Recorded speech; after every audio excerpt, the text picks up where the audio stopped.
How to improve or fix lag or stutters on MetaQuest. So if you're having lags and stuttering issues on MetaQuest, the first thing to check is if your MetaQuest has enough battery.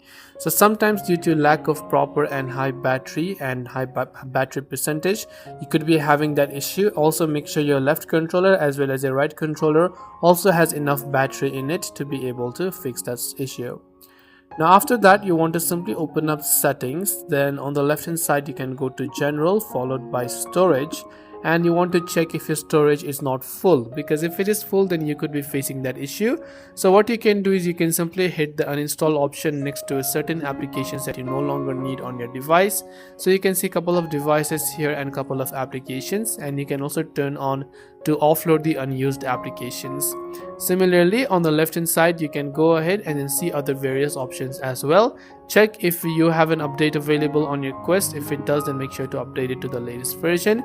Turn off backup, because backup is constantly syncing things in the background, so you want to turn off sync to your Meta account, and also try to restart your device and see if that helps you.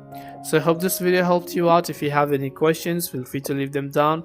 Thanks for watching and see you soon in the next video.